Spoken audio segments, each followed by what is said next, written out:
자, 그러면 우리가 계속해서 지난주에 다 마치지 못했던 마가복음 15장 보겠습니다. 마가복음 15장. 새벽에 대제사장들이 즉시 장로들과 서기관들 곧 옷 공예와 더불어 의논하고 예수를 결박하여 끌고 가서 빌라도에게 넘겨주니 빌라도가 묻되 내가 유대인의 왕이냐? 예수께서 대답하여 이르시되 내 말이 옳도다 하시매 대제사장들이 여러 가지로 고발하는지라. 빌라도가 또 물어 이르되 아무 대답도 없느냐? 그들이 얼마나 많은 것으로 너를 고발하는가 보라 하되 예수께서 다시 아무 말씀으로도 대답하지 아니하시니 빌라도가 놀랍게 여기더라. 자, 여기에 보시게 되면 그들이 새벽부터 예수님을 잡으러 겟세마네 동산으로 가서 예수님을 잡아오고 또 새벽부터 빌라도에게 끌고 가는 모습을 볼 수 있죠. 예수를 핍박하는 자들은 열심히 있어요. 그냥 건성건성하는 게 아니라 그들도 또한 예수를 잡아주기 위한 열심이 있는데 그 열심이 잘못된 열심이라는 것이 문제죠. 사도 바울도 기억해 보세요. 사도 바울이 교회를 핍박했을 때 설렁설렁한 게 아니에요.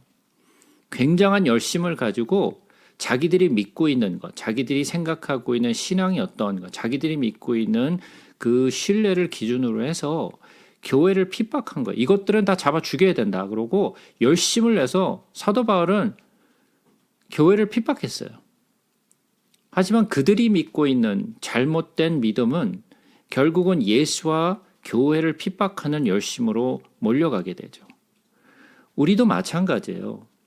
우리의 열심이 도대체 무엇에 집중된 것인가? 우리가 정말 믿고 있는 것이 성경을 기반으로 한 예수의 중심이 된 믿음과 또한 신앙생활인지 아니면 내 열심을 가지고 교회를 핍박하고 또 예수를 핍박하는 모습은 아닌지 우리가 꼭 생각해 봐야 될 문제예요. 이건 우리 교회가 고민을 해봐야 되는 문제라고 저는 생각해요. 내가 옳다, 네가 옳다 중요한 것이 아니라 내가 믿고 있는 것이 올바른 믿음인가? 내가 온전히 예수를 잘 바라보고 있는가 안 바라보고 있는가를 우리가 점검할 수 있어야 돼요. 자, 그렇기 위해서 우리가 뭔가를 점검하기 위해서는 어떤 것이 필요할까요? 나의 신앙이 올바른가 올바르지 않은가를 알려면 어떻게 해야 되죠? 성경을 잘 알아야지. 예, 그렇죠. 성경을 온전히 알아야죠. 성경을 안다라는 것은 진리를 올바로 안다는 거죠. 진리를 올바로 알아야 진리가 가이드라인이 돼야 돼요. 무언가 내가 똑바른 것을 재기 위해서 똑바른 자를 대야지 그 똑바른지 아닌지를 알 수 있지. 잘못된 삐뚤어된 자를 대게 되면 그 재고 있는 것도 틀려지는 거예요. 그 자가 틀려지면 다른 것도 틀려지는 게 되는 것처럼 자가 똑바로 돼 있는 것을 사용해야 된다는 거죠. 그러니까 그 베이스라인이 우리가 비교하고 재는 것이 올바른 진리가 돼야 된다는 거예요. 그러나 이 세상의 지식과 지혜에는 진리가 없어요. 참된 진리가 없어요. 그것은 변화되는 variable than truth죠. 변하는 진리예요. 진리는 변화될 수 없어요. 변화되는 것을 보고 진리라고 얘기하지 않아요. 진리라는 것은 변하지 않는 것을 진리라고 얘기해요. 성경이 진리인 거예요. 그렇기 때문에 우리가 성경을 제대로 알지 못하면 우리가 알고 있는 신앙도 우리가 믿고 있는 신앙도 올바른 것인지 아닌 것인지를 판단하거나 점검할 수가 없어요. 그래서 제가 늘 말씀드리듯이 우리가 성경을 알자. 어떻게 알자? 힘써 알자. 예. 호세아의 말씀처럼 우리가 성경을 알자, 힘써 알자. 예수를 알고 올바로 알아야 돼요. 그냥 대충 알아서는 안 돼요. 그래서 우리의 열심이 잘못된 열심이 아닌 참된 열심으로 돼야 된다는 거죠. 그러니까 여기서 봤을 때 그 대제사장들, 장로들, 서기관들, 곧 온 공회, 그러니까 그때 당시에 지도자라고 하는 모든 사람들의 무리가 잘못된 믿음과 잘못된 신앙관을 가지고 있었다라는 거예요. 그죠? 열심히 율법을 지키는 바리새인들이나 대제사장들이나 공회나 그리고 또 서기관들까지 모두가 성경을 보고 하나님의 율법을 지키는 자인데 불구하고 잘못된 믿음, 잘못된 신앙관을 가지고 있으니까 예수를 잡아 죽이더라. 그것도 열심을 내서 새벽부터 예수를 잡아 죽이더라는 거예요. 그러니까 우리도 이러한 잘못, 이러한 실수를 저지르지 않기 위해서는 나의 신앙이 온전한 것인가를 성경을 통해서 자꾸만 비춰보셔야 돼요. 그래서 모든 무리들, 그때 당시에 지도자라고 불리는 모든 무리가 예수를 새벽부터 잡아 죽이려고 빌라도에게 넘겨주었다라고 말해요. 그때 빌라도가 물었어요. 네가 유대인의 왕이냐? 예수님이 대답하시죠. 내 말이 옳도다. 즉 다시 말해서 내가 유대인의 왕이다라는 것을 확인하신 거죠. 그 말씀을 하시고 나니까 대제사장들이 여러 가지로 고발하는지라 그랬어요. 여러 가지로 고발한다라는 것은 많은 것으로 고발한다는 뜻이에요. 즉 다시 말해서 무슨 말이냐면 이것저것을 가지고 모든 자기네들이 가지고 있는 자료를 사용해서 바탕으로 해서 예수를 잡아 죽이려고 하더라는 거예요. 한 가지 이유가 아니라 여러 가지 이유를 갖다 댔어요. 성경을 통해서 우리가 마가복음을 보고 또 마태복음을 보면서 그들이 수도 없이 시도를 했죠. 예수님에게서 꼬투리를 잡으려고 수많은 시도를 했어요. 수많은 시도를 했지만 그들은 번번이 실패했어요. 그런데도 불구하고 그들이 나름대로 생각하는 예수 그리스도가 하나님을 보고 나의 아버지라고 얘기한다. 잘못된 것을 전한다. 이런 것들을 꼬투리를 잡아서 결국은 예수를 고발하고 말죠. 근데 한 가지 이유가 아니었어요. 여러 가지라는 말은 many, 많은 것으로 고발하더라라는 이야기예요. 빌라도가 또 물었어요. 이르되 아무 대답도 없느냐? 그들이 얼마나 많은 것으로 너를 고발하는가 보라. 그러니까 빌라도가 예수에게 물은 것을 두 번째 물은 것은 뭐냐면 너는 너 스스로에 대해서 변론하라는 뜻이에요. 저들이 많은 이유로 너를 고발하고 있는데 너는 어떠한 것으로 너를 변론할 수 있겠니? 한번 얘기해 봐라는 거죠. 근데 예수님은 자신을 변론하라는 질문에는 답변을 안 하세요. 아예 말을 안 해. 그 전에도 14장에도 마찬가지로 한번 보세요. 61절, 62절을 한번 보자고요. 60절부터 보죠. 대제사장이 가운데 일어서서 예수에게 물어 이르되 너는 아무 대답도 없느냐? 이 사람들이 너를 치는 증거가 어떠하냐 하되 침묵하고 아무 대답도 아니하시거늘 제사장이 다시 물어 이르되 내가 찬송받을 이의 아들 그리스도냐? 예수께서 이르시되 내가 그니라. 인자가 권능자의 우편에 앉은 것과 하늘 구름을 타고 오는 것을 너희가 보리라. 예수님이 말씀하신 건 뭐였냐면 나는 그리스도라. 나는 유대인의 왕이라는 것은 확인해 주세요. 그런데 자신에 대한 변론은 일체하지 않으세요. 내가 옳으니 마르니 내 말이 맑다 옳다 이런 가타부타 말이 없어요. 아예 답변을 안 해. 왜? 가치가 없어요. 그들하고 아무 이야기를 해봐야 그들은 믿지도 않을 거고 그들은 이해하지도 못할 것이기 때문에 예수님이 아무 대답도 하지 않으세요. 그것은 대제사장들과 그 무리들에게도 마찬가지였고 빌라도에게도 마찬가지였어요. 자기 자신에 대한 변론은 일체하지 않으세요. 우리에게 있어서는 만약에 이러한 기회가 주어졌더라면 우리는 많은 말을 할 거예요. 내가 그런 것은 이래서 저래서 우리가 이유를 붙이겠죠. 왜 그런지. 그러나 예수님은 아무런 이유를 갖다 붙이지 않으셨어요. 오히려 침묵하셨어요. 기회가 있었을 때 그 기회를 전혀 사용하지 않으셨어요. 예수께서 다시 아무 말씀으로도 대답하지 아니하시니 빌라도가 놀랍게 여기더라. 왜 놀랄까요? 자기 변론을 하지 않으니까. 이러한 상황에 놓인 모든 사람들은 자기 변론을 하기에 바빠요. 사람들이 변호사를 사서라도 자기를 변호하죠. 자기의 옳음을, 자기의 그 결백을 증명하기 위해서 자기보다 나은 자를 돈을 주고 하이어해서 자기를 변론하게 하는 것이 일상이에요. 그것이 우리 주변에서 볼 수 있는 많은 일이에요. 근데 오히려 예수님은 그 일을 거절하셨어요. 오히려 별로라는 것을 아무 얘기도 하지 않으세요. 우리가 이것을 통해서 잘못된 믿음을 가진 자들, 그리고 또 그것을 제대로 정말 이용하여서 예수를 고발하려고 하는 이 자들을 통해서 잘못된 믿음이 가져다 주는 결과가 어떠한 것인가를 확연하게 볼 수 있죠. 명절이 되면 백성들이 요구하는 대로 죄수 한 사람을 놓아주는 전례가 있더니 밀란을 꾸미고 그 밀란 중에 살인하고 체포된 자가 중에 바라바라 하는 자가 있는지라. 무리가 나아가서 전례대로 하여 주기를 요구한데 빌라도가 너에게 이르되 너희는 내가 유대인의 왕을 너에게 놓아주기를 원하느냐 하니 이는 그가 대제사장들이 시기로 예수를 넘겨준 줄 알미러라. 그러나 대제사장들이 무리를 충동하여 도리어 바라바를 놓아달라 하게 하니 빌라도가 또 대답하여 이르되 그러면 너희가 유대인의 왕이라 하는 일을 내가 어떻게 하랴? 그들이 다시 소리 지르되 그를 십자가에 못 박게 하소서. 빌라도가 이르되 어찌미냐 무슨 악한 일을 하였느냐 하니 더욱 소리 지르되 십자가에 못 박게 하소서 하는지라. 빌라도가 무리에게 만족을 주고자 하여 바라바는 놓아주고 예수는 채찍질하여 십자가에 못 박히게 넘겨주니라. 자, 여기서 보게 되면 백성들, 많은 무리들이 나오죠. 명절이 되면 백성들이 요구하는 대로 죄수 한 사람을 놓아주는 전례가 있다 그랬어요. 밀란을 꾸미고 그 밀란 중에 살인하고 체포된 자가 중에 바라바라 하는 자가 있었다 그랬어요.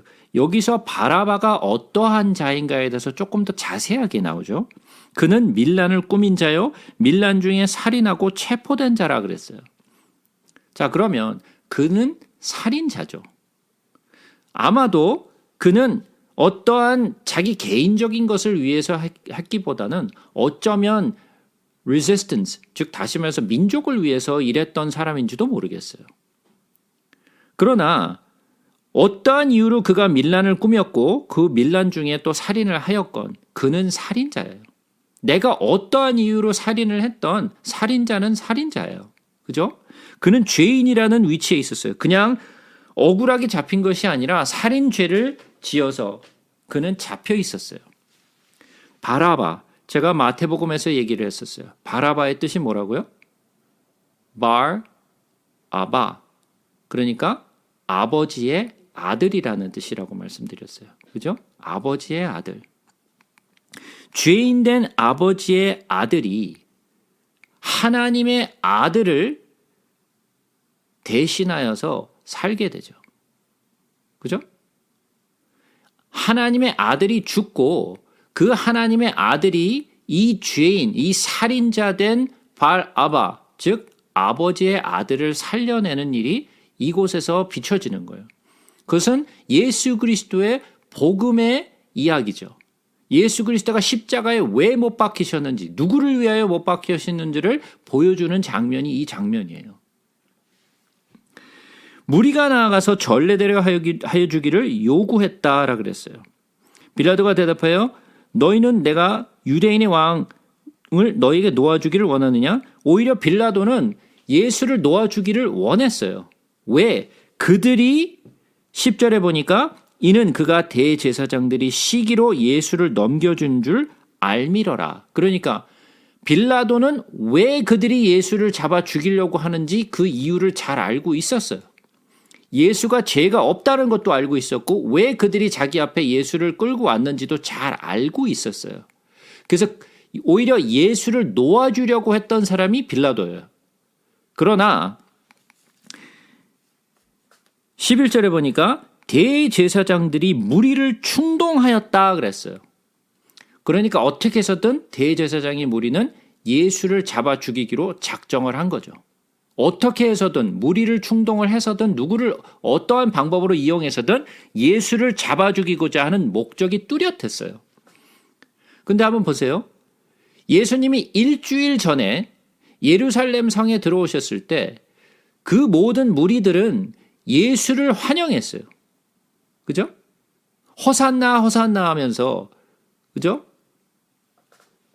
다윗의 자손이여라고 말하면서 우리를 구원하소서 했던 사람들이에요.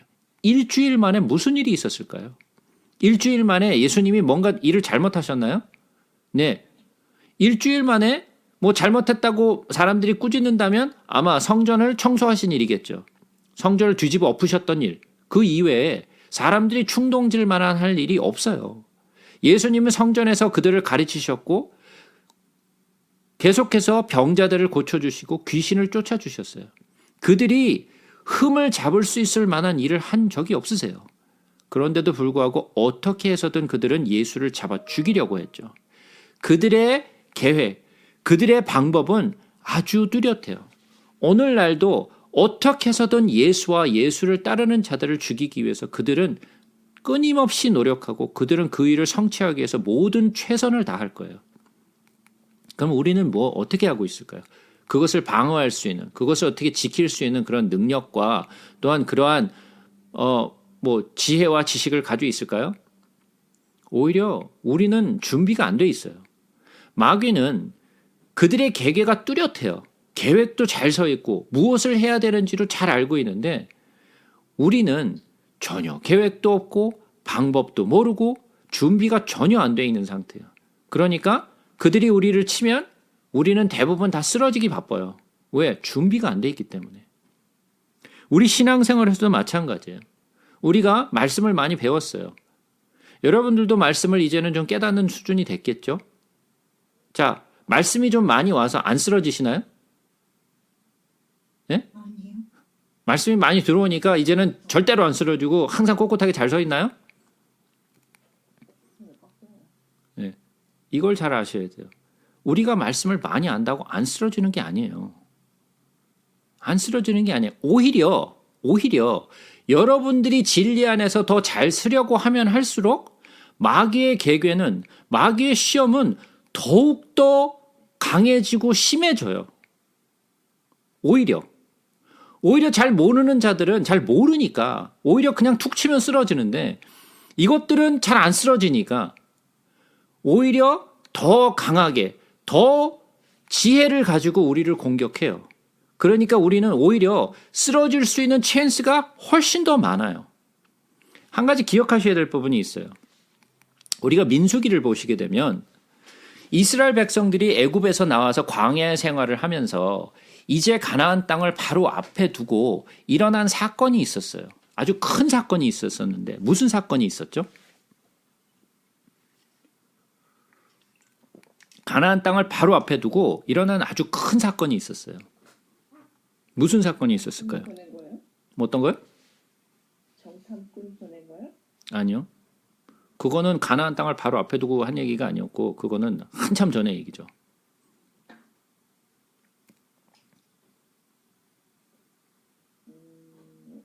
뭐가 있었을까? 그거는 머릿속에 한번 쫙 그려보셔야죠. 민수기를.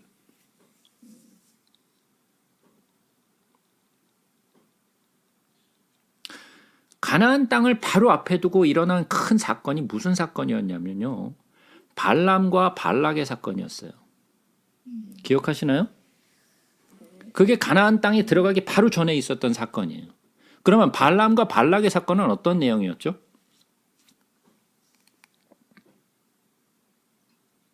그 축복을 하라고 그랬는데 축복을 아니, 하나 저장하라고 불렀어요.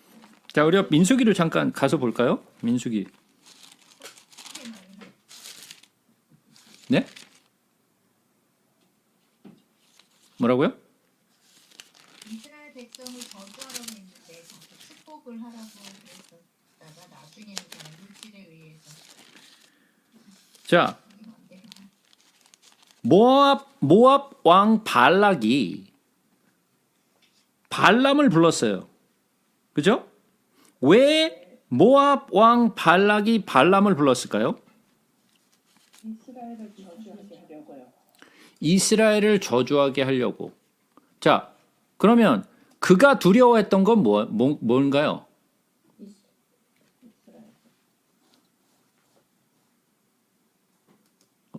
이스라엘을 두려웠어요?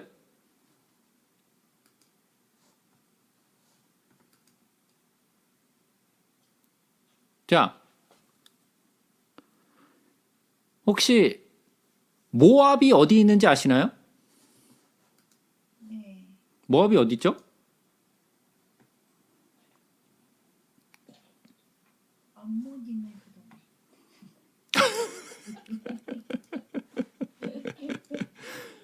지도를 잠깐 보자고요. 건너편 여리고 맞은편. 예. 자, 자, 지도를 잠깐 좀 보자고요. 예. 지도를 한참 동안 안 봤더니 이제는 좀 가물가물하시죠? 예. 괜찮아요. 자, 이게 지금 지도예요. 자, 그럼 여기가 이스라엘이고 여기가 유다죠. 뭐 전체적으로 이제 분단 제국을 떠나서 여기가 이스라엘이죠. 뭐 그 이스라엘의 가장 윗부분이 어디죠? 뭐라고요? 이스라엘. 예. 이스라엘의 가장 북쪽에 뭐가 있죠? 시돈. 시돈이요? 사마리아. 사마리아. 아이, 킹덤 오브 이스라엘. 정말 폴짝 뛰겠네. 단이죠, 단. 아이 그러면 이스라엘의 질문을 잘못. 이스라엘의 가장 위쪽이 북쪽이 뭐냐고 제가 물어봤잖아요. 단이라고요. 단 지파가 아니라 단이라는 도시예요. 예? 단이라는 도시부터 가장 남부가 뭐예요? 그쵸, 부엘세바예요. 단에서부터 부엘세바예요. 이거는 머릿속에 가지고 있으셔야 돼요. 예?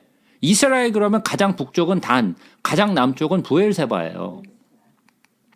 이거는 그냥 생각할 필요도 없이 그냥 툭 튀어나와야 되는 거예요. 자, 그러면 요게 지금 이스라엘 땅이란 말이에요. 그죠? 그러면 여기가 이스라엘 땅이 되기 전에는 가나안 땅이었잖아요. 그죠?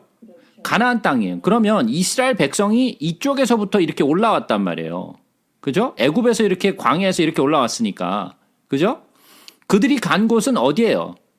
이렇게 갔다고요. 그죠? 서쪽으로 가서 요단강을 건너서 이렇게 들어왔잖아요.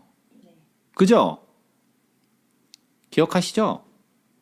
네. 예. 자, 그러면 애굽을 나와서 그들이 광야를 거쳐서 40년 동안 그 광야의 생활을 하면서 이 요단강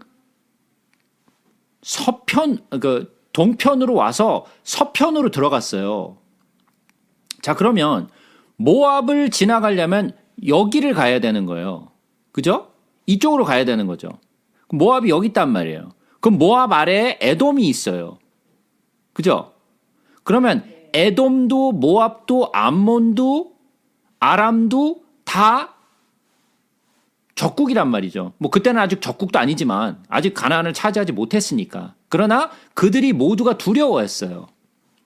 근데 지금 여기에서 나오는 발락은 모압 왕이라 그랬어요. 자, 그러면 제일 먼저 두려워해야 되는 사람이 모압이 아니고 에돔이어야죠. 왜? 에돔을 먼저 거쳐야 되니까. 그죠? 에돔을 거쳐서 모압으로 들어가야 돼요. 그나마 모압이 약간 남쪽에 있기 때문에 그가 두려워했던 거예요. 그러니까 이스라엘 백성이 올라온다 하는 소식을 듣고 야, 이거 큰일 났다. 어떻게 이걸 막아야 된다. 그래서 모압 왕이었던 발락이 발람을 부른 거예요. 발람은 누구였어요? 저기 뭐야 제사장도 아니고 뭐라 그러지? 자, 한번 보자고요. 그런거 유당.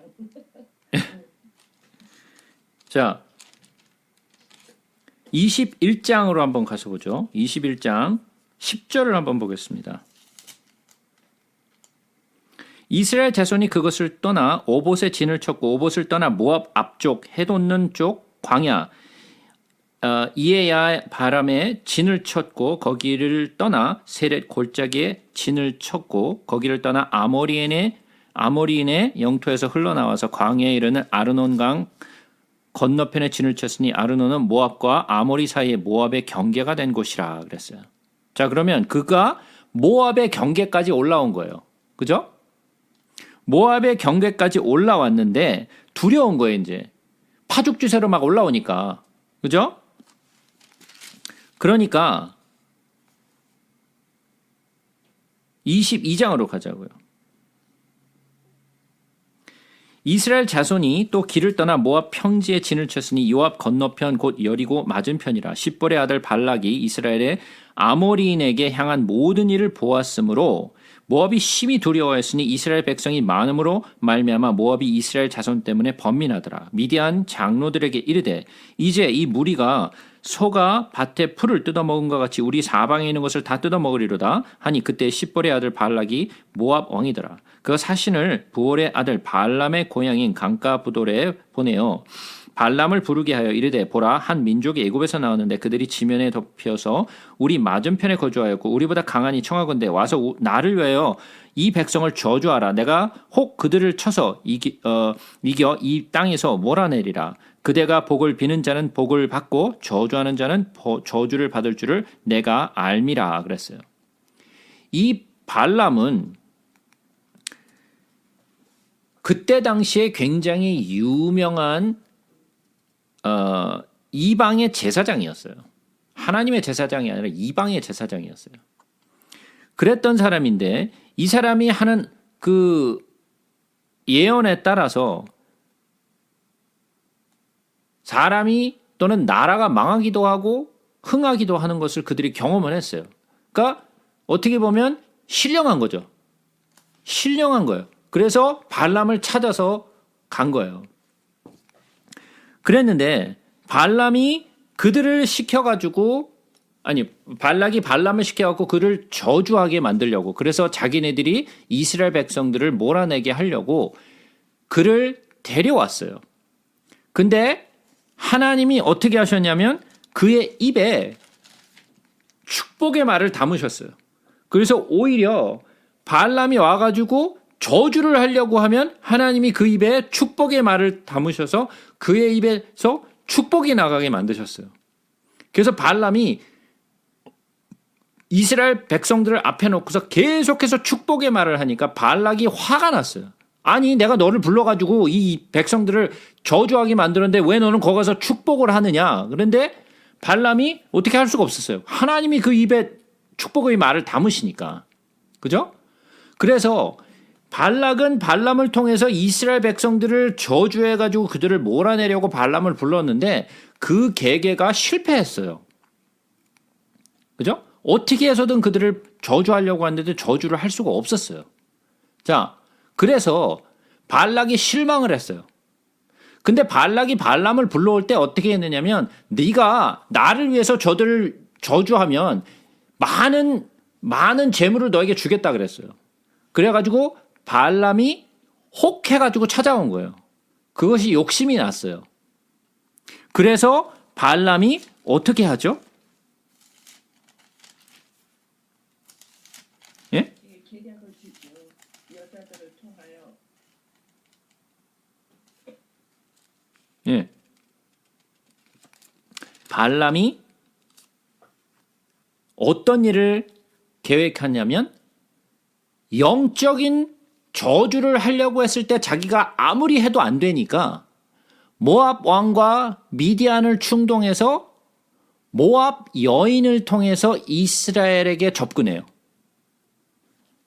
그죠? 이스라엘에 접근해가지고 25장에서 가서 보시면 이런 일이 있어요. 이스라엘이 시딤에 머물러 있더니 그 백성이 모압 여자들과 음행하기를 시작하니라 그랬어요.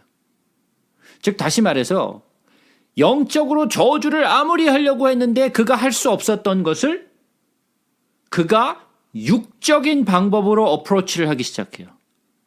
영적으로 안 되니까 육적인 방법으로 그들을 유혹하기 시작해요. 그래서 모압 여인들을 통하여서 이스라엘을 치기 시작했어요.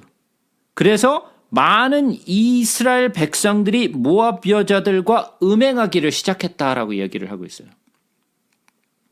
그래서 그 여자들이 자기 신들에게 제사할 때 이스라엘 백성을 청하며 백성이 먹고 그들의 신들에게 절했다라고 이야기를 하고 있어요. 그래서 모압 여인을 통하여 그들이 음행을 하게 만들고 그들로 하여금 모압 신을 섬기게 만들었어요. 그 일 때문에 하나님이 분노하시죠. 그래서 하나님이 화가 나셨어요. 분노하셨는데 그 하나님의 진노를 가라앉힌 사람이 하나 있었어요. 누구였어요? 그죠? 비느하스였어요. 제사장의 아들이었던 엘리아살의 아들 비느하스가 어떻게 했어요? 7절부터 보죠. 제사장 아론의 손자 엘리아살의 아들 비느하스가 보고 회중 가운데 일어나 손에 창을 들고 그 이스라엘 남자를 따라 그 막사에 들어가 이스라엘 남자와 그 여인의 배를 꿰뚫어서 두 사람을 죽이니 연병이 이스라엘 자손에게서 그쳤더라. 그 연병으로 죽은 자가 24,000명이었더라. 자, 하나님이 이스라엘 백성에게 연병을 내리셔가지고 그들이 많은 사람들이 죽었어요. 더 많은 사람들이 죽을 수 있었는데 비느하스가 창을 들어가지고 그 모압 여인과 또 이스라엘 그 남자를 갖다가 창으로 배를 뚫어버렸어요. 그냥 두 사람을 다 배를 뚫어버려서 그가 하나님의 열심을 가지고 그 일을 하는 바람에 연병이 그쳤다 그랬어요. 하나님의 진노가 거기서 멈췄어요. 만약에 비느하스가 그 일을 하지 않았더라면 더 많은 사람들이 하나님의 진노로 연병으로 죽을 수 있었는데 비느하스 때문에 그 연병이 멈췄어요. 그 다음에 어떻게 됐나 보죠. 16절부터 보죠. 25장 16절부터. 여호와께서 모세에게 말씀하여 이르시되 미디안들을 대적하여 그들을 치라. 이는 그들이 속임수로 너를 대적하되 부올의 일과 미디안 지휘관의 딸 곧 부올의 일로 연병이 일어난 날에 죽임을 당한 그들의 자매 고스비의 사건으로 너희를 유혹하였습니다. 그래서 하나님이 어떻게 돼요? 미디안을 치게 하시죠. 모압을 치고 미디안을 치게 하세요. 자, 제가 왜 갑자기 이런 이야기를 할까요? 무슨 이야기를 하다 제가 이 이야기를 시작했죠?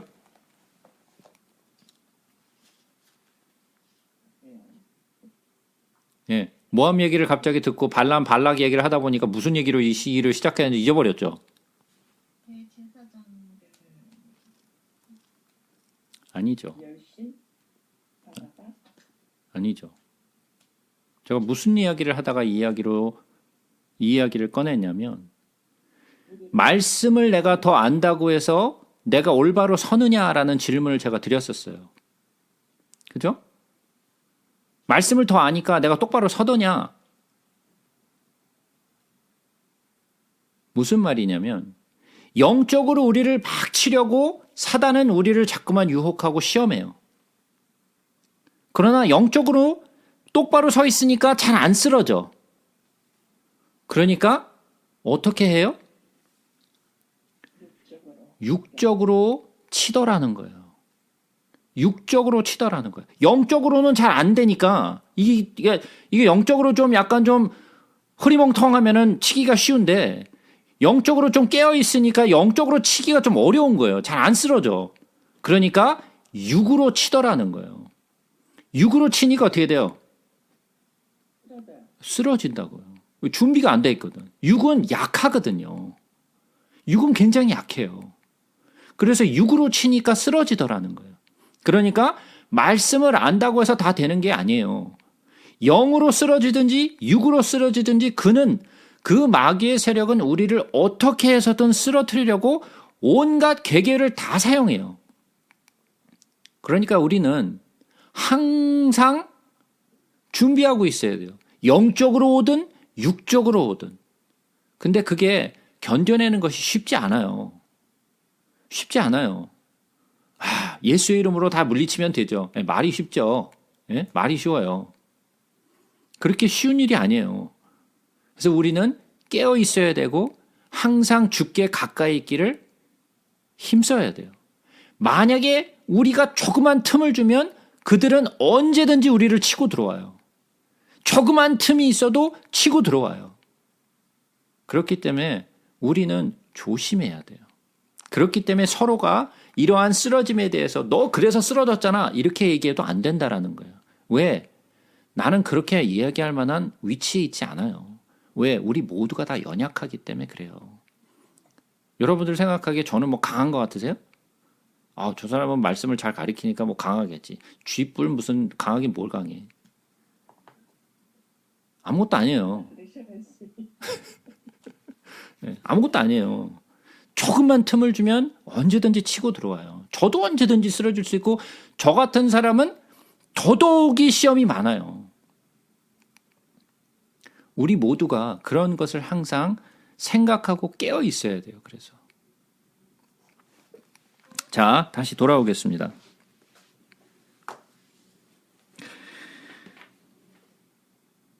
10절 그가 대제사장들이 시기로 예수를 넘겨줄 줄 알미라. 그러나 대제사장들이 무리를 충동하여 도리어 바라바를 놓아달라 하게 하니 빌라도가 또 대답하여 이르되 그러면 너희가 유대인의 왕이라 하는 이를 내가 어떻게 하랴. 그들이 다시 소리 지르되 그를 십자가에 못 박게 하소서. 일주일 만에 모든 무리들이 이렇게 변했어요. 일주일 전에는 호산나 호산나 외치다가 일주일 후에는 예수를 십자가에 못 박아 죽이라고 하는 거예요. 그러니까 그들의 열심이 어때요? 잘못된 열심이니까 이랬다가 저랬다가 쉽게 휙휙 넘어가죠. 갈대처럼. 그죠? 바람이 이쪽으로 불면 이쪽으로 기울었다가 바람이 저쪽으로 불면 저쪽으로 기울었다가 중심이 없어요. 여기저기로 막 흔들리죠. 자, 여러분들도 한번 생각해봐요. 여기서 이 이야기 들으면 이건가? 하고서 저기서도 이건가? 안 그래요? 귀가 이리 갔다 저리 갔다 하지 않아요? 응? 네. 확실하게 진리 가운데 서 있지 않으면요. 휙휙 넘어져요. 이리로 저리로 막 휩쓸려요. 왜? 진리가 없기 때문에 그 안에. 그래서 진리를 알기 위해서 힘쓰세요. 빌라도가 이르되 어찌미냐 무슨 악한 일을 하였느냐 하니 더욱 소리 지르되 십자가에 못 박게 하소서 하는지라. 빌라도가 무리에게 만족을 주고자 하여. 자, 빌라도도 약간 유유부단한 사람이었어요. 그가 예수를 틀림없이 놓아주기를 원했다라는 것을 우리는 알 수 있어요. 그들의 계획을 알았어요. 그래서 예수를 놓아주려고 했었어요. 그런데도 불구하고 그들이 조금 더 강하게 나오니까 그가 굉장히 유유부단한 모습을 보이죠. 예? 예. 자, 그래서 어떻게 해요? 무리에게 만족을 주고자 하여. 그러니까 이런 말이 있죠. 우리가 하나님을 기쁘시게 하랴, 사람을 기쁘게 하랴. 우리는 뭘 많이 할까요? 예, 사람을 기쁘게 하는 일이 훨씬 더 많아요. 사람에 보여지기 위한 것들을 훨씬 더 많이 해요. 안 그렇다고 얘기하지만 사람을 기쁘게 하는 일들을 훨씬 더 많이 해요. 올바로 선 사람은 하나님을 기쁘시게 하기에 힘써야 돼요. 사람을 기쁘게 하는 것이 아니라. 군인들이 예수를 끌고 브라이도리온이라는 뜰 안으로 들어가서 온 군대를 모으고, 어려운 말이죠. 브라이도리온. 이건 또 뭔 말이야. 브라이도리온이라는 말은 쉽게 말해서 그 가버먼트가 머물고 있는 처소예요. 그게 브라이도리온이에요. 군대를 끌고 예수에게 자색옷을 입히고 가시관을 엮어 씌우고 격려하여 이르되 유대인의 왕이여 평안할지어다 하고 갈대로 그의 머리를 치며 침을 뱉으며 꿇어 절하더라. 희롱을 다한 후 자색옷을 벗기고 도로 그의 옷을 입히고 십자가에 못 박으려고 끌고 나가니라. 자, 자색옷은 무엇을 상징하죠? 예, 귀족들이나 이건 왕족들이나 입는 옷이에요. 그죠? 아무나 입을 수 있는 옷이 아니에요. 왜 그럴까요? 세분되는 것이 괜찮아요. 예, 그때 당시에는 고대 당시에는 이런 그 색을 낼 수 있는 그런 기술이 많지 않았어요. 그렇기 때문에 이런 자색 옷이라는 것은 아주 비싼 옷이에요. 그래서 아무나 입을 수 있는 옷이 아니에요. 그래서 이것들은 귀족이나 왕족들이 자색 옷을 입었어요. 그래서 자색 옷을 입었다는 것은 왕족을 얘기하는 거예요. 그래서 그에게 자색 옷을 입힌 거예요. 그리고 가시관을 씌웠죠. 왜 가시관을 왜 씌웠어요? 마치 왕관을 쓴 것처럼 유대인의 왕이라는 것을 보여주기 위해서 조롱하는 뜻으로 그런 거죠. 그들은 조롱하고 침을 뱉고 그에게 놀림거리가 되게 했어요. 예수님이 누구세요? 하나님. 네, 하나님이시요 하나님의 아들이에요. 근데 예수님이 이러한 치욕을 받을 만한 일을 하셨나요? 왜 이런 치욕을 받으셔야 되죠? 왜 이런 멸시를 받으셔야 돼요? 우리의 죄 때문에. 여러분들이 한번 생각해 보셔야 돼요. 아, 그냥 치욕을 받으셨구나. 이렇게 끝날 얘기가 아니에요. 왠지 아세요? 하나님은 누구세요?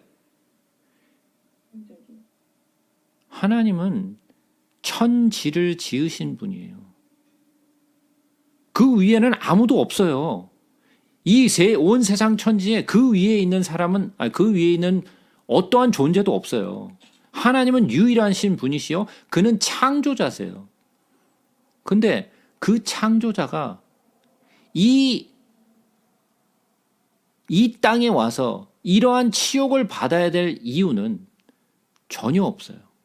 그러면 하나님이 이전에는 멸시와 천대를 받지 않으셨나요? 받았죠. 구약 내내 받으셨죠. 멸시 천대를 구약 내내 받으셨어요. 우리는 맨날 하나님은 너무 무서운 존재예요. 하나님은 다 때려 죽이는 존재예요. 이렇게만 생각했지만 하나님은 구약 내내 미움을 받으시고 멸시 천대를 받으시고 무시당하시고 온갖 조롱을 받으셨어요. 근데 이번에는 아예 이 땅에 오셨어요. 이 땅에 오셔서 이전에 받았던 모든 멸시 천대보다 더 심한 천대를 받으셨어요. 그러면 하나님이 능력이 없으셔서 그랬을까요? 만약에 우리에게 그런 능력이 있었다면 예수님처럼 그렇게 가만히 앉아서 이렇게 치욕을 받았을까요? 다 쓸어버려. 예, 다 쓸어버리죠. 죽여버리고 다 그냥 다 쓸어버리죠. 그냥 후 불어버리면 다 날아갈 존재들인데, 예? 안 그러겠어요? 만약에 저한테 그런 능력이 있으면 뭐 그냥 단숨에 날려보냈죠. 그냥 절대 그런 걸 용서할 수 없죠. 여러분 한번 생각해 보세요. 사람이 정말 포기하기 힘든 게 뭔지 아세요? 자존심. 그래요. 자존심이에요. 가장 내려놓기 힘든 게 자존심이에요. 사람은 다 다른 것들은 내려놓을 수 있는데 자존심을 내려놓기가 정말 힘들어요. 근데 예수님이 이 땅에 오셔서 모든 것을 다 내려놓으셨어요. 하나님의 영광을 다 내려놓으셨어요. 이거는 우리가 생각하기에 아무것도 아닐지 모르겠지만 이거는 천사도 듣도 못한 이야기예요. 하나님의 영광을 내려놓았다? 이건 있을 수도 없는 일인데 하나님이 그 일을 하신 거예요.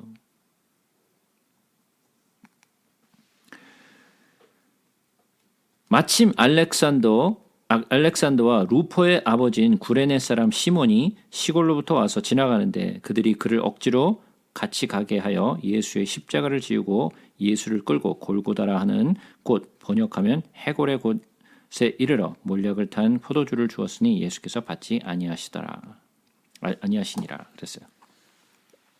자, 우리는 이 구레네 사람 시몬에 대해서 많이 들어봤어요. 그죠? 이 구레네 사람 시몬, 우리가 뭐 잘 알지는 못하지만 그래도 많이 들어본 사람이죠. 그죠? 자, 구레네 사람 시몬에 대해서 뭘 알고 계시죠?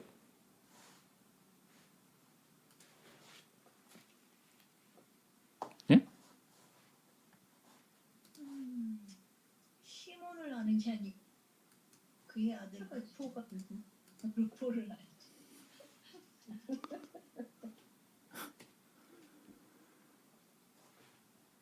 그래요? 사도행전 로마서인가 거기 보면 사울이 이제 루포의 어머니에게 문안하라. 이는 너희 어머니다. 이렇게 얘기했거든요. 자,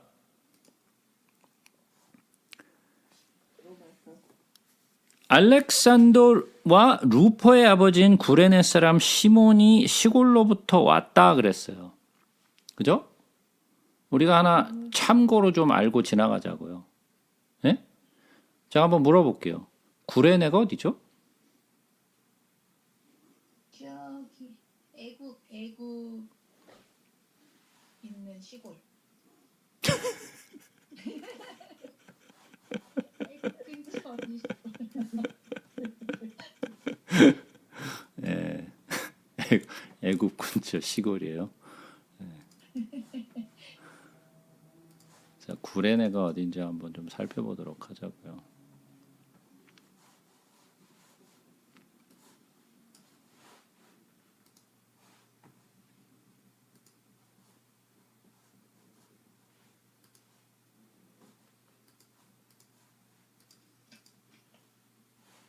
보이시나요?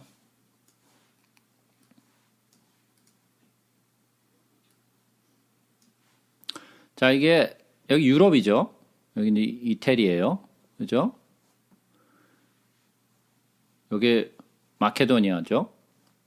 그리고 갈라디아, 여기 소아시아, 지금의 그 터키죠.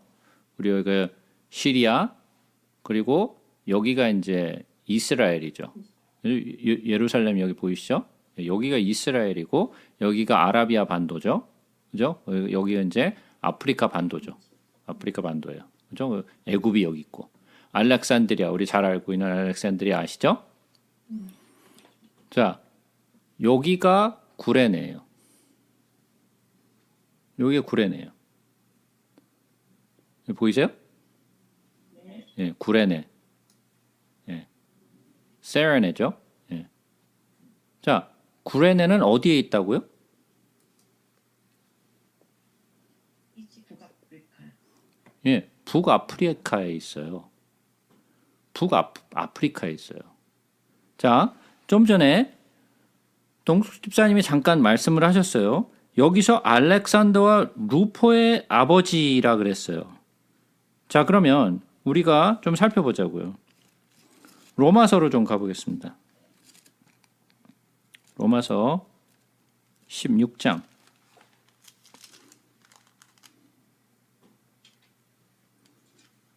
로마서 16장.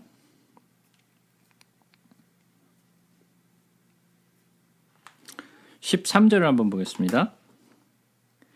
주 안에서 택하심을 받은 입은 루포와 그의 어머니에게 문안하라. 그의 어머니는 곧 내 어머니니라 그랬어요. 누가 한 말이에요 이거? 예, 사도 바울이 한 말이죠. 사도 바울이 루포와 그의 어머니에게 문안하라 그랬어요. 근데 아까 뭐라고요? 알렉산더와 루포의 아버지인 구레네 사람 시몬이라 그랬어요. 그러니까 여기서 루포의 그 어머니는 누구예요? 시몬의 아내죠. 예, 시몬의 아내예요. 그 구레네 사람 시몬의 아내. 그러니까 사도 바울이 그를 보고 뭐라 그래요? 내 어머니라 그랬어요.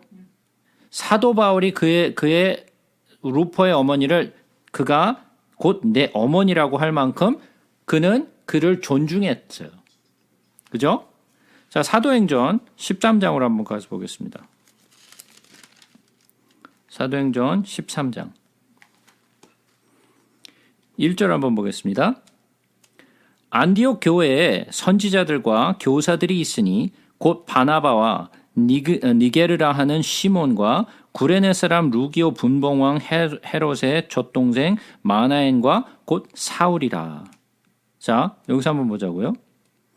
안디옥 교회에 선지자들과 교사들이 있으니 곧 바나바는 우리가 잘 알고 있죠. 니게르라 하는 시몬과 구레네 사람 루기오와 분봉왕 헤롯의 젖동생 마나엔과 및 사울이라 그랬어요. 근데 여기서 니게르라 하는 시므온이 나오는데 이 니게르라 하는 시므온이 뭔 말인지 아세요? 흑인 검은 사람? 얼굴 불 검은 빛에 검은 사람. 여기서 니게르라 하는 것은 니그로란 뜻이에요. 흑인. 예? 니그로라는 말을 니게르라고 한 거예요. 그러니까 시몬은 흑인이에요. 흑인. 흑인이에요. 어디서 왔다고요? 북아프리카에서 온 사람이에요. 먼 곳에서 온 사람이죠. 그죠? 근데 한번 우리 영화 한 편 볼까요? 먼 데서 여기까지 2월짜리 시키려는데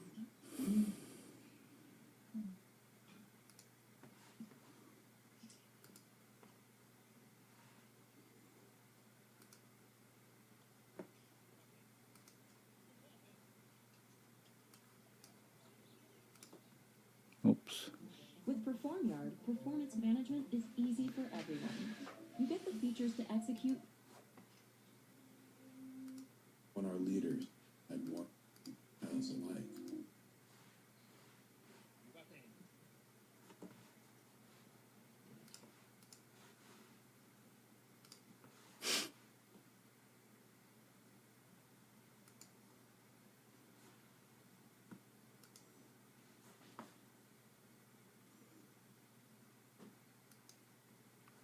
보이시나요? 네. 네. 네, 장면을 좀 잠깐 좀 보도록 하죠.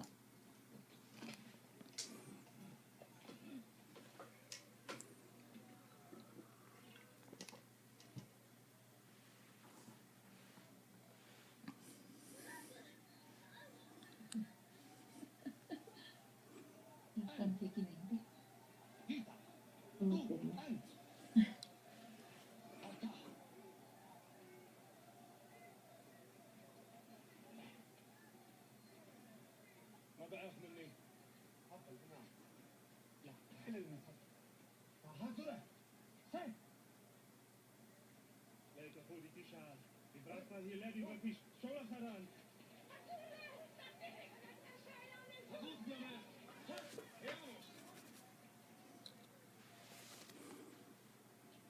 Wadakuru, tienes el Q.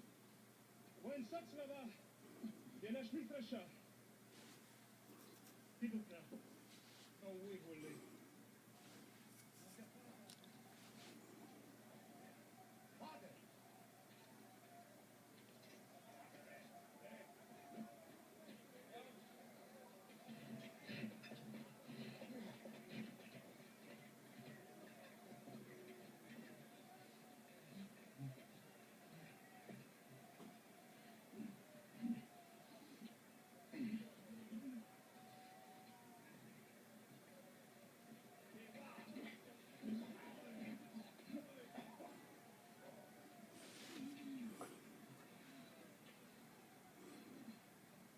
자, 여기서 영어의 장면을 보시면 여기 시몬이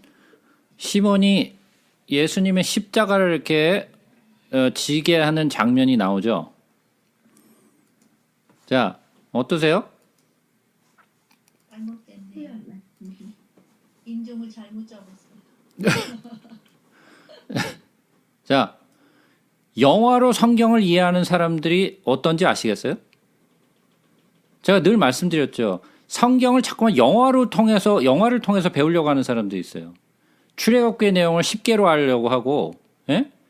예수님의 탄생 사건을 배너로 하려고 하고, 예? 이런 것들을 자꾸만 성경을 알려고 하는 사람들이 영화를 통해서 뭐를 배우게 돼요, 자꾸만? 잘못된 거. 잘못된 것들을 받아들여요. 그죠? 그래서 어떻게 돼요? 그것이 신앙이 돼요. 그걸 믿게 되는 거예요. 왜? 시각적인 그 영향이 크거든요. 이게 성경을 읽는 것보다 이렇게 눈을 통해서 보는 것은 훨씬 더 기억이 잘 돼요. 예? 그렇기 때문에 이 영화가 물론 이러한 장면을 통해서 그런 것을 표현했다고 해서 뭐 모든 것이 다 잘못됐다라고 얘기할 수는 없죠. 그러나 우리가 성경을 올바로 알고 이러한 영화를 보는 것과 성경을 전혀 모르는 상태에서 그냥 영화로만 성경을 알려고 하는 사람들의 차이를 아시겠죠? 그래서 성경을 다른 것으로 알려고 하지 말고 성경은 성경을 통해서 아시라고 제가 말씀을 드리려고 그 예를 들은 거예요. 물론 구레네 사람 시몬이 무슨 흑인이든 백인이든 뭐 중동인이든 뭐 그게 중요해요. 안 그래요? 그 뭐 진리하고 그렇게 뭐 상관이 있나요? 상관없죠, 물론. 그러나 이러한 세세한 부분까지도 우리가 성경을 통해서 알자라는 거예요. 자, 얼마나 많은 사람들이 구레네 사람이 흑인이라는 걸 알까요? 여러분들 아셨어요? 네. 관심 없죠. 뭐 구레네 사람이 동양 사람이든 뭐 아프리카 사람이든 뭔 관심이 있겠어요. 관심 없죠. 그러나 우리가 성경을 읽을 때 그냥 아는 것이 아니라 성경은 그냥 성경에 있는 대로 그냥 알자라는 거예요. 그래서 결국은 이 구레네 시몬은 억지로 십자가를 지게 되었지만 그 십자가를 지게 됨으로써 그는 축복받은 자가 돼요. 결국은 예수를 받아들이게 되고 그의 가족이 구원을 얻고 모두가 예수를 따르는 자들이 돼요. 그러니까 이것은 그가 십자가를 지게 된 이러한 모든 것들이 그에게 있어서는 뭐였어요? 축복이었어요. 축복이었어요. 우리가 그 상황에 있다면 그걸 축복으로 받아들이겠어요? 재수없게 걸렸어. 그랬겠죠. 재수없게 걸려갖고 무거운 십자가를 들고 가야 되니까 재수 온 붙었다고 얘기할 수 있겠지만 이 사건을 통해서 그와 그의 가족이 축복을 받는 그러한 놀라운 사건이 일어나요. 그러니까 우리가 어떠한 일을 경험할 때 우리가 어려운 일을 겪게 된다고 해서 낭망하지 마시라는 거예요. 그것이 축복으로 알게 될 수도 있어요. 자, 계속해서 보겠습니다. 예수를 끌고 골고다라 하는 곳, 번역하면 해골의 곳이라 하는 곳에 이르러 몰약을 탄 포도주를 주었으나 예수께서 받지 아니하시니라. 자, 우리가 많은 사람들이 이렇게 좀 막 짬뽕 돼서 알고 있는 사실이 있어요. 그게 뭐냐면 예수님이 신포도주를 받잖아요. 그죠? 예수님이 신포도주를 받으세요. 근데 예수님이 신포도주를 받으시는데 여기서 보면 몰약을 탄 포도주를 주었다 그랬어요. 그죠?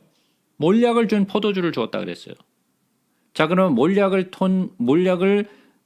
탄 포도주와 신포도주가 같은 건가요? 아니에요? 근데 몰량 맛을 잘 몰라.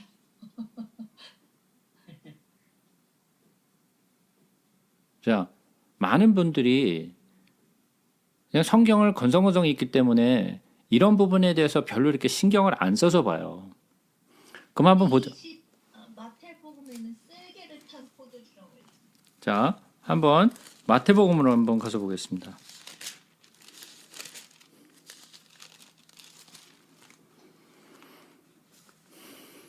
마태복음 27장입니다. 우리가 공부한 부분이죠.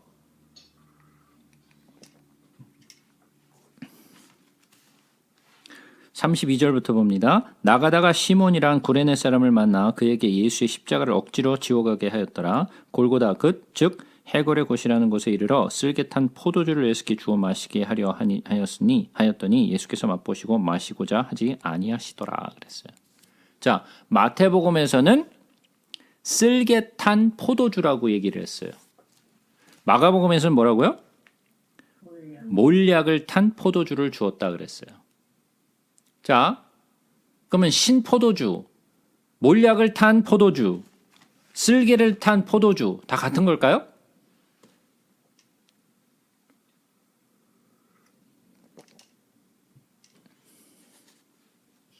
같은 거라고 생각합니다. 거기에 포커스가 있는 게 아니고 안 마셨다라는 게 포커스 아닐까요? 자, 마취 성분 한 거니까 물어봤어. 자, 잘 보세요. 다시 마가복음으로 돌아옵니다.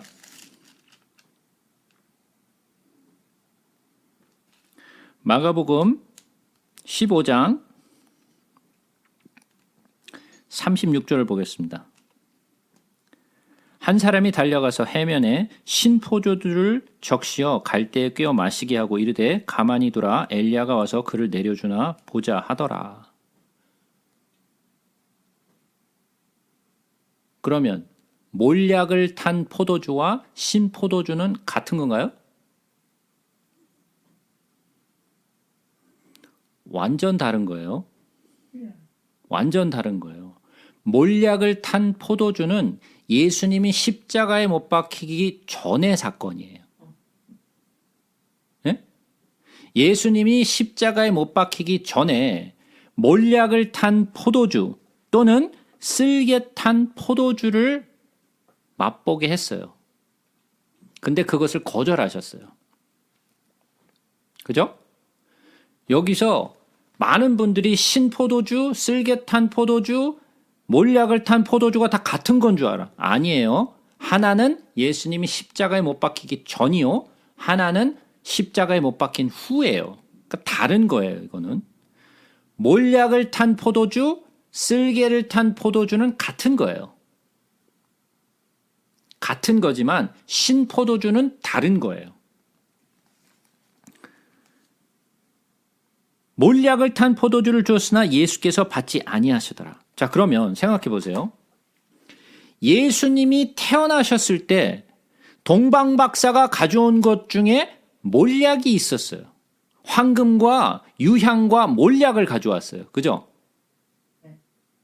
예수님은 태어나셨을 때 동방박사가 가져온 선물 가운데 몰약이 있었는데 예수님이 십자가에 못 박히기 전에 받으신 것이 몰약이에요. 몰약은 언제 사용하는 거라고요? 예, 죽은 사람에게 쓰는 것이 몰약이에요. 그래서 제가 처음에 말씀드렸죠. 왜 몰약을 받으셨는가? 왜 동방박사들이 몰약, 죽은 사람에게 사용하는 몰약을 왜 갖고 왔는지에 대해서 제가 설명을 드렸었어요. 예전에. 그죠? 근데 예수님이 어디에서 태어나셨어요? 말구유에서 태어나셨잖아요. 그죠? 예수님은 말구유에서 태어나셨잖아요. 구유 말고요. 그냥 구유. 에 누이셨지. 예. 말구유에 누우셨다든지 말구유에서 태어나셨다는 말은 성경에 없어요. 다들 그래요. 예. 그냥 염을 통해서 그냥 누이시고 염을 통해서 예? 태어나셨지 말구유에서 태어났다는 말은 성경에 없어요.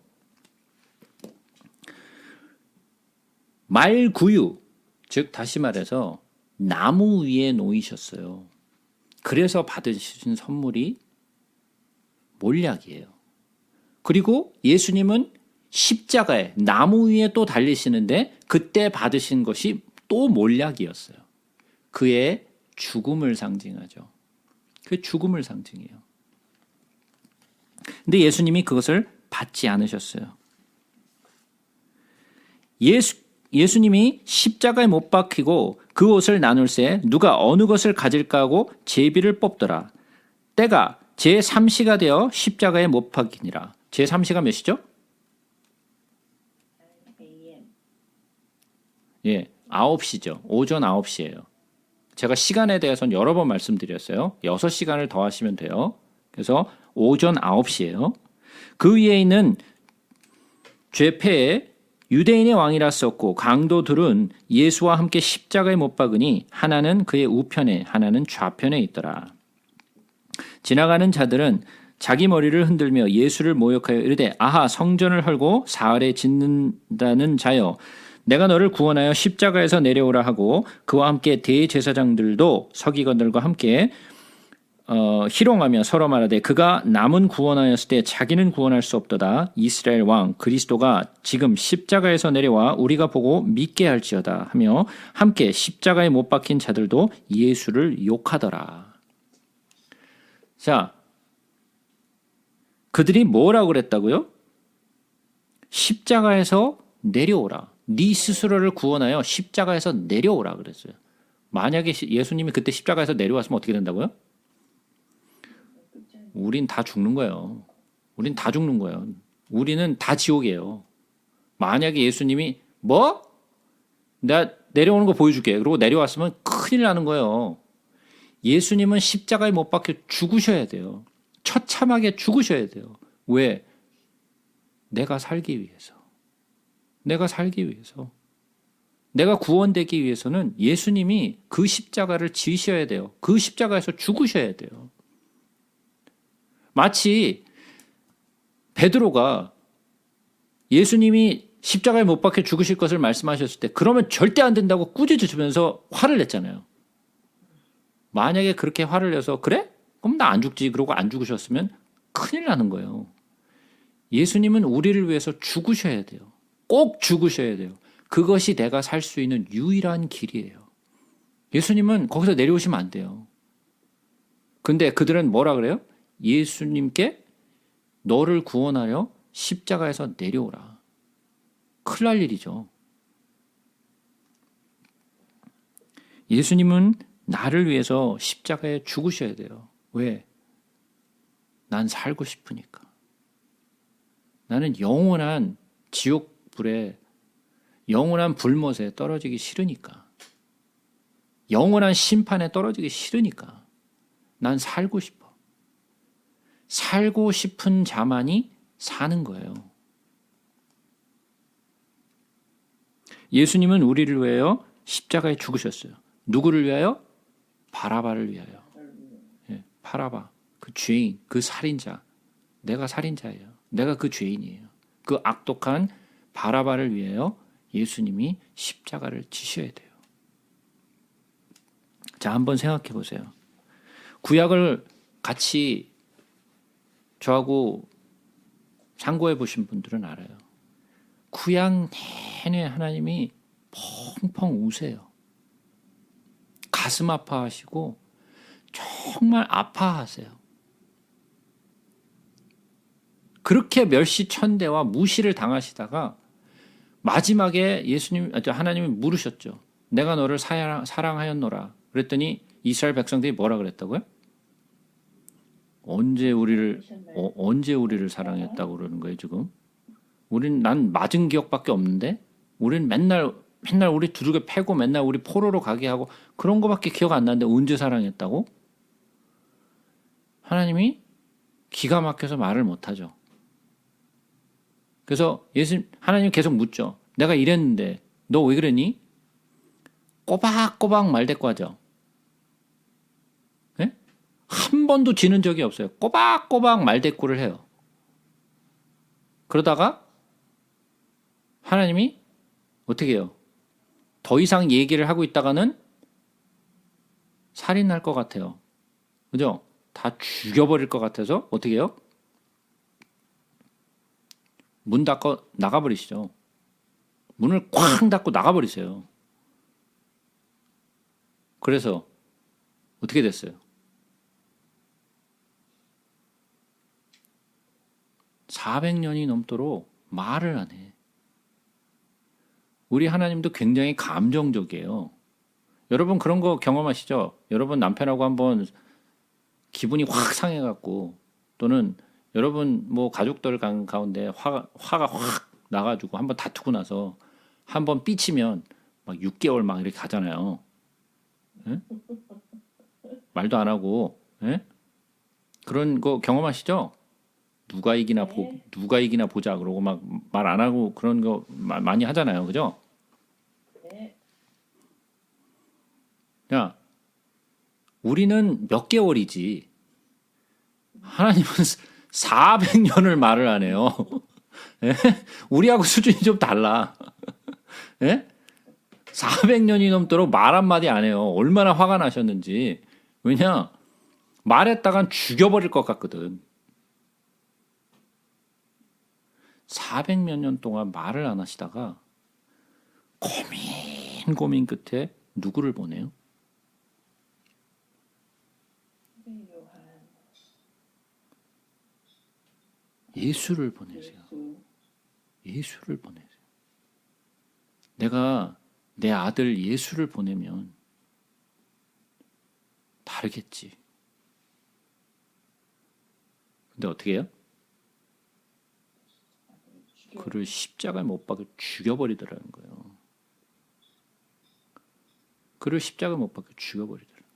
자, 그러면 예수님이 이 땅에 오시면서 몰랐다가 아이씨! 그러고 십자가에 못 박혀 죽으셨나요? 오셨어요. 알고 오셨어요. 자기가 십자가에 못 박힐 것을 알고 계셨고 제자들에게도 그 말씀을 하셨어요. 언제 계획하셨을까요?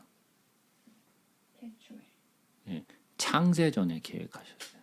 왜 그걸 창세전에 계획하셨을까요? 아시니까.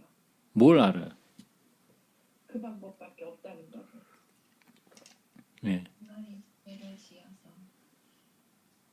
자, 제가 이거는 구약을 같이 나누신 분들에게만 이야기를 나눴던 거예요. 이걸 다 지금 시간이 없어서 다 설명을 할 수는 없지만 이 방법밖에는 없어요. 인간이 죄를 안 지을 수가 없어요. 왜? 뭐 때문에? 자유의지 때문에. 자유의지 때문에 인간이 죄를 안 지을 수가 없어요. 제가 그래서 물어봤죠. 그럼 천국에 가서 죄 짓나요? 안 져요. 어떻게 안 질까요? 사람은 자유의지 때문에 죄를 안 질 수 없다며.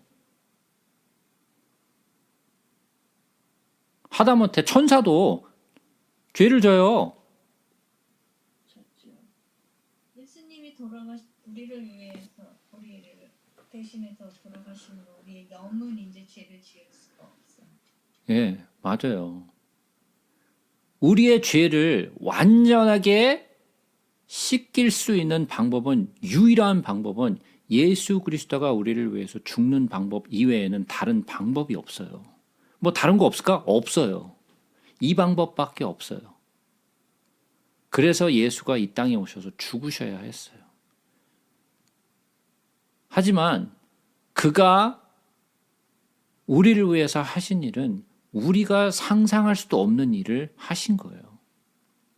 구약을 그래서 모르면 아버지가 얼마나 아파하셨는지, 얼마나 눈물을 흘리셨는지를 모르면 예수 그리스도의 십자가의 사랑이 어떤 것인지를 모른다라고 제가 구약 내내 말씀을 드렸어요. 제가 구약 내내 정말 몇 년 동안을 그 이야기를 했는데도 불구하고 다 잊어버렸잖아요. 그 느낌을. 너무 오래돼서 다 잊어버렸어요. 그러나 제가 했던 말은 기억하실 거예요. 우리가 구약 속에서 하나님이 얼마나 아파하셨는지, 얼마나 눈물을 흘리셨는지를 모르면 예수 그리스도의 십자가의 사랑이 어떠한 것인지를 전혀 가늠할 수 없다라고 제가 말씀을 드렸어요. 그래서 그의 눈물을 보셔야 되고 느끼셔야 돼요. 그래야 예수 그리스도께서 우리를 위하여 십자가에 죽으신 사건이 어떠한 사건인가를 조금이나마 이해할 수 있어요.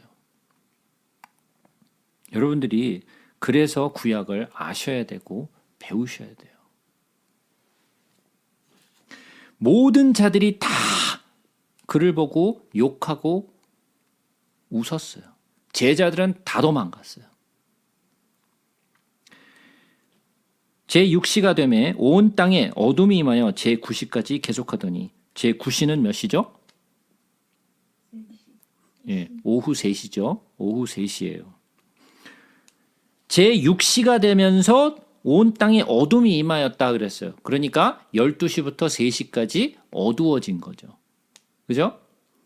우리가 출애굽기의 사건을 통해서 마지막 재앙이었던 장자의 죽음이 있었던 바로 전의 사건에 뭐가 왔다고요? 어둠이 왔다 그랬어요. 장자가 죽는 그 재앙이 오기 전 바로 전의 재앙이 바로 어둠이 내린 거였어요. 마찬가지로 여기도 예수님이 죽으시기 바로 전에 어둠이 임하죠.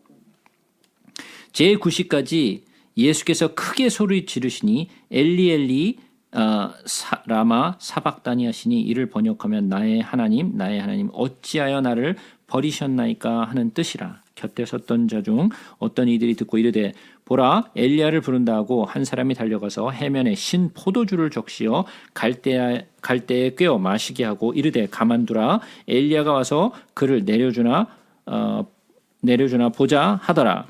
예수께서 큰 소리를 지르시고 숨지시니라. 무슨 소리를 지르셨을까요? 예? 나의 영혼을 맡기나이다. 다 이루 왔다.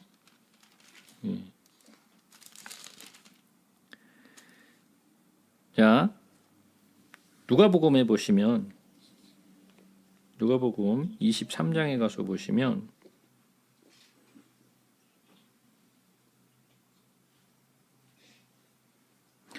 누가복음 23장 46절을 보시면 이런 말씀이 있어요. 예수께서 큰 소리로 불러 이르시되 아버지 내 영혼을 아버지의 손에 부탁하나이다 하고 이 말씀을 하신 후에 숨지시니라. 큰 소리로 무슨 말씀을 하셨다고요? 내 아버지 내 영혼을 아버지 손에 부탁하나이다. 요 말씀을 큰 소리로 하셨어요.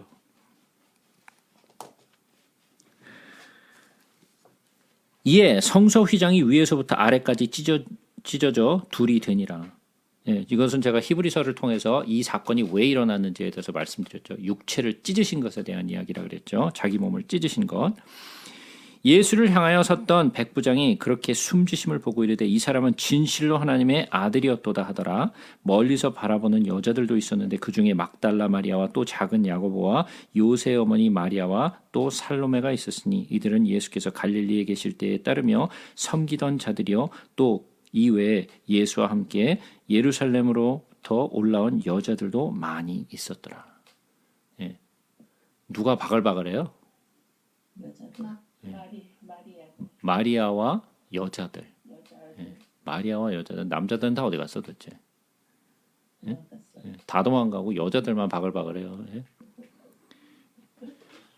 요한 하나 있었죠. 요한 하나. 그죠?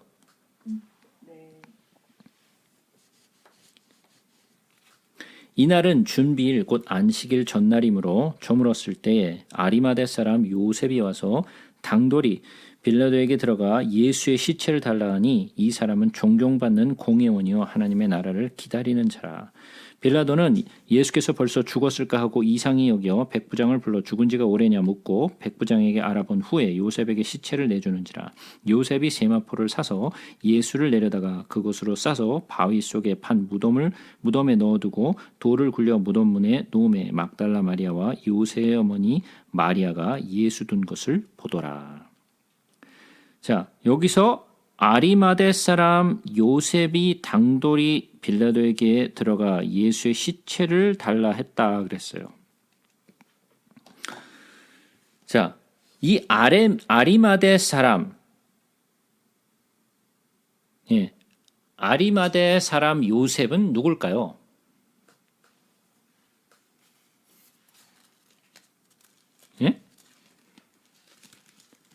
이 아리마대 사람 요셉은 도대체 누군가? 어디서 튀어나온 사람이 이 사람은 도대체?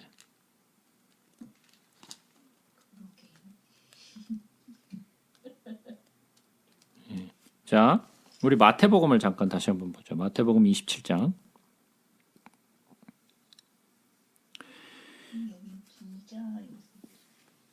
마태복음 27장 57절.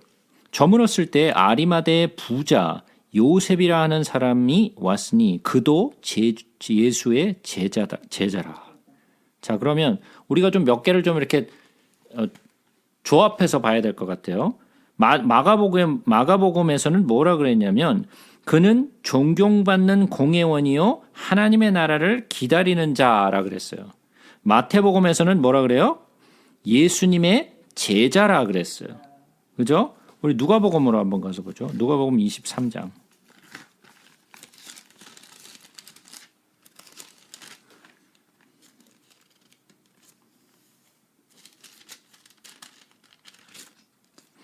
누가복음 23장 50절부터 한번 보겠습니다.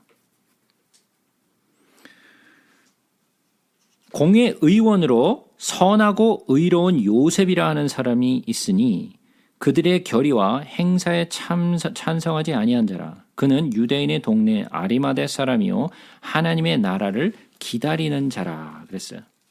자, 그러면 이 내용들을 조합해서 보면 이 아리마대 요셉이라는 사람은 어떤 사람인가요?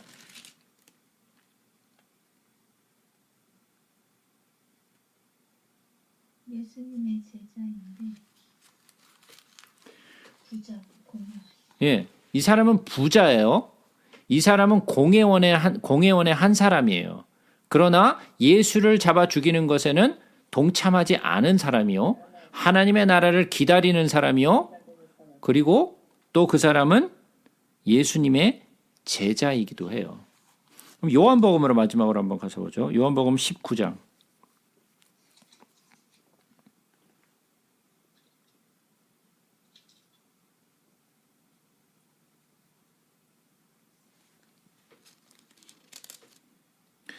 요한복음 19장 38절을 보겠습니다. 아리마대 사람 요셉은 예수의 제자이나 유대인이 두려워 그것을 숨기더니 이 일 후에 빌라도에게 예수의 시체를 가져가기를 구하매 빌라도가 허락하는지라 이에 가서 예수의 시체를 가져가니라. 자, 이 사람은 누구를 두려워했다고요? 유대인을 두려워한 사람이에요. 그러니까 이 사람의 어떤 그 성격이나 어떤 사람인지를 이 모든 사복음서를 조합해서 보면 공회 사람이고 의로운 사람이고 부자고 공회원 중에 한 명이고 예수님의 제자이고 그리고 또 유대인도 두려워한 사람인데 예수님의 십자가를 못 박는 것에 대해서는 반대를 한 사람이라 그랬어요. 그죠? 자, 근데 어떻게 보면 비겁하기도 하죠. 예? 드러내지 않고 예수를 믿은 사람이에요. 좀 감춰서 자기가 속으로만 믿은 사람이에요. 그걸 막 겉으로 막 드러내기를 좀 두려워했던 사람이에요. 그죠? 근데 그때 당시에 공회원은 한 70명쯤 됐어요. 그때 당시에 공회원은. 근데 그 공회원은 아무나 될 수 있는 게 아니에요. 굉장히 위치가 있는 사람, 영향력이 있는 사람이 공회원이 되지 그냥 아무나 될 수 있는 게 아니에요. 그래서 이 사람은 부자라 그랬어요. 영향력도 있는 사람이었어요. 그러니까 사람들이 알만한 사람이었다라는 거죠. 그래서 그는 예수를 믿고 따르는 제자이기는 했으나 감췄어요. 그것을 유대인들이 두려워서 그것을 감췄던 사람이에요. 그죠? 그럼 제자들은 어땠나요? 예수님의 제자들은 그런 것 아랑곳하지 않고 예수님을 열심히 쫓아다녔죠. 그죠? 예수님을 잘 믿고 예수님과 동행하면서 예수님을 믿는 것을 그렇게 부끄럽게 생각하지 않았어요. 두려워하지도 않았어요. 근데 예수님이 십자가에 못 박힐 때 다 어디로 갔어요? 다 도망갔어요. 근데 유대인을 두려워했던 사람이 갑자기 불쑥 튀어나와서 예수님의 시체를 요구했어요. 자, 그러면 이 사람은 빌라도에게 가서 예수님의 시체를 요구했어요. 예? 이 한글 성경에는 뭐라고 얘기했냐면 당돌이 빌라도에게 들어가 예수의 시체를 달라 했다 그랬어요. 당돌이까지는 모르겠어요. 근데 ask를 했어요. 달라고 요청했어요. 그죠? 요청을 했는데 그는 이스라엘 백성들이 두려워한 사람인데 빌라도에게 당당히 갔다라는 것은 그가 더 이상 두려워하지 않았다라는 거예요. 그리고 그가 빌라도에게 가서 그렇게 당당하게 요구할 수 있을 만큼 위치가 있었고 빌라도 또한 그를 무시할 수 있는 사람이 아니었다라는 거예요. 그 굉장히 영향력을 가지고 있던 사람이라는 거죠. 제자들은 예수님을 따라다니기를 두려워하지 않았고 열심히 자랑하고 다녔으나 예수님이 십자가에 못 박혔을 때 다 도망가고 오히려 아리마대 요셉은 그가 유대인들을 두려워했으나 숨어서 예수를 믿었고 제자가 되었으나 그는 오히려 마지막 때 예수가 십자가에 못 박혀 죽은 후에 예수님의 시체를 당당히 요구하고 그리고 또 예수의 시체를 돌무덤에 안치한 사람이에요. 그건 그의 무덤이었어요. 그의 돈이었고 그가 소유한 것이었어요. 그러니까 겉으로는 잘났다, 겉으로는 믿는다 그러고 따라다니던 예수의 제자들과 그 무리들은 다 도망갔는데 오히려 부끄러워하고 두려워했던 그 사람은 나중에는 두려워하지 않고 나타나더라는 거예요. 어떻게 보면 마치 첫째 아들과 둘째 아들 같은 그런 모습이죠. 그죠? 먼저 된 자, 나중 된 자. 그죠? 그럼 여러분 같으면 누가 되겠어요? 아리마대 같은 사람이시게 되겠어요? 아니면 다 도망간 제자들이 되시겠어요? 아리마대 요셉이요. 우리는 정말 내 안에 주를 사랑하는 마음이 있다면 처음에는 부끄럽게 예수를 믿었을지 모르나 그러나 내가 마지막 때 예수를 사랑하는 마음으로 나올 수 있는 사람이 돼야 돼요. 입으로는 막 사랑한다, 뭐 예배한다, 눈물 펑펑 흘리고 난리치고 법석치다가 정말 예수가 위험에 처할 때는 다 도망가는 그런 자가 되지 말고 내가 처음에는 부끄러운 모습이었으나 내가 부끄러운 제자였으나 그러나 나의 부족하고 부끄러운 모습을 머금고 예수 앞에 나와서 예수를 당당히 요구하는 자가 돼야 돼요. 여러분들도 아리마대 요셉 같은 사람, 이 사람은 여기밖에 안 나와요. 이전에 무슨 일을 했는지 어떠한 어떻게 믿었는지에 대한 이야기가 전혀 나오지 않아요. 여기 한 군데 한 번 나와요. 그러나 그의 이름은 잊혀지지 않아요. 우리도 마지막 때 정말 예수를 버리지 않고 예수를 당당히 요구하는 그런 사람들이 됐으면 참 좋겠어요. 근데 여기 요한복음에 보니까 네. 니고데모도 같이 와갖고 둘이서 예수님을 술 앞으로 쌌나 봐요. 그렇죠. 그거는 나중에 몰약을 가지고 몰약과 유황을 가지고 그를 시체를 니고데모까지 왔는데 네. 둘 다 비슷한 위치죠. 니고데모도 밤중에 찾아오잖아요. 사람들의 눈을 피해서. 두려워서. 예. 그러다가 마지막 때는 예수를 찾아오잖아요. 다른 제자들은 어디서 뭐 하고 있었어요? 다 문 잠가놓고 다 숨어 있었잖아요. 예. 쫄아서. 안식일이 지남에 막달라 마리아와 야고보의 어머니 마리아와 또 살로메가 가서 예수께 바르기 위하여 향품을 사다 두었다가 안식 후 첫날 매우 일찍이 해돋을 때 무덤으로 가서 서로 말하되 누가 우리를 위하여 무덤 문에서 돌을 굴려주리어 하더니 눈을 들어본즉 벌써 돌이 굴려져 있는데 그 돌이 심히 크더라. 무덤에 들어가서 흰 옷을 입은 한 청년이 우편에 앉은 것을 보고 놀라매 청년이 이르되 놀라지 말라. 너희가 십자가에 못 박히신 나사렛 예수를 찾는구나. 그가 살아나셨고 여기 계시지 아니하니라. 보라 그를 두었던 곳이니라. 가서 그의 제자들과 베드로에게 이르기를 예수께서 너희보다 먼저 갈릴리로 가시나니 전에 예수께서 말씀하신 대로 너희가 거기서 배우리라 하라 하는지라. 예수들이 몹시 놀라 떨며 나와 무덤에서 도망하고 무서워하여 아무에게도 아무 말도 하지 못하더라. 무덤에 들어갔더니 흰 옷을 입은 한 청년이 우편에 앉았다 그랬죠. 크리스마스 시즌 잘 보내셨죠? 크리스마스 카드나 많은 것을 보면 천사가 막 날개 달고 돌아다니잖아요. 그죠? 열심히 막 천사들 돌아다니잖아요. 날개 달고 하얀 날개 달고 그죠? 천사가 하얀 날개 달고 막 여기저기 날아다니죠. 그죠? 잘못 뽑지. 카드에만 그래요? 예? 카드에만 그래요? 그런데 영화에서도 그래요.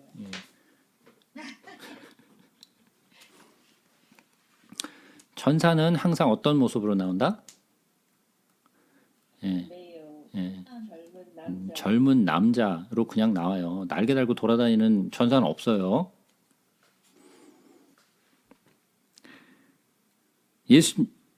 예수님 앞에 갔을 때 이 흰옷 입은 한 청년을 보죠. 사람들이 놀랐어요. 근데 예수님이 거기에 계시지 않다라고 청년이 얘기를 했는데 그 제자들과 베드로에게 이르기를 그랬죠.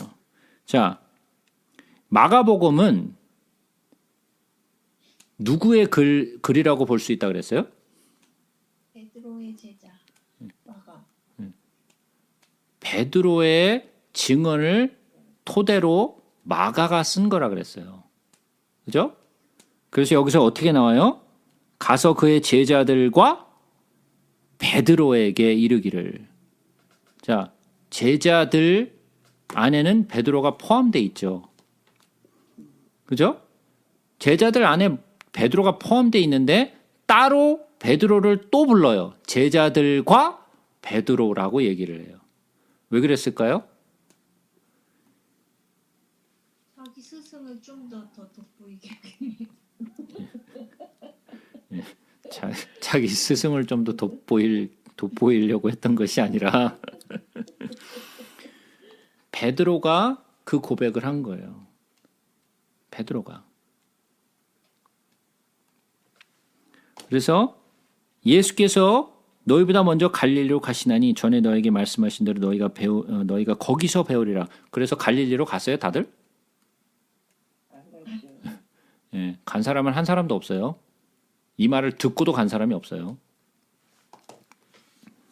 여자들이 몹시 놀라 떨며 나와 무덤에서 도망하고 무서워해 아무에게도 아무 말도 하지 못하더라 그랬어요. 이 여자들 가운데 누가 있어요? 마리아. 막달라 마리아, 예수님의 어머니 마리아 뭐 다 있잖아요. 예? 예수님의 어머니 마리아는 이미 천사를 본 적이 있잖아요, 이전에. 그죠? 네. 근데도 놀라해. 오래됐으니까. 33년 전이니까. 예수께서 안식 후 첫날 이른 아침에 살아나신 후 전에 7 귀신을 쫓아내 주신 막달라 마리아에게 먼저 보이시니, 제가 이 막달라 마리아의 이 사건에 대해서는 마태복음에서 자세히 설명드렸어요. 그거 참고하시면 돼요. 마리아가 가서 예수와 함께하던 사람들이 슬피 울며 있는 중에 이 일을 알림해 그들은 예수께서 살아나셨다는 것과 마리아에게 보이셨다는 것을 듣고도 믿지 아니하더라. 예. 듣고도 믿지 아니했다 그랬어요. 누가? 제자들이.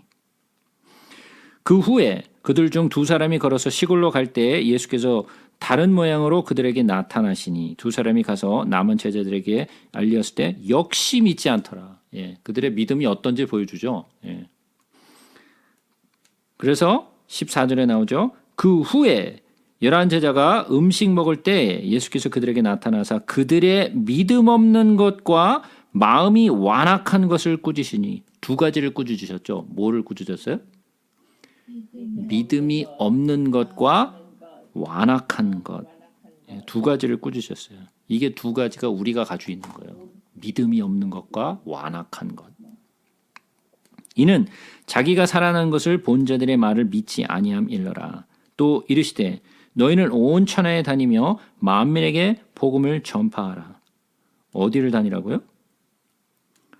온 천하를 다니라 그랬어요. 온 천하. 방구석에서 하는 게 아니라, 그죠? 저같이 이렇게 방구석에서 하는 게 아니라, 예? 만민에게 복음을 전파하라. 믿고 세례를 받는 사람은 구원을 얻을 것이요 믿지 않는 사람은 정죄를 받으리라.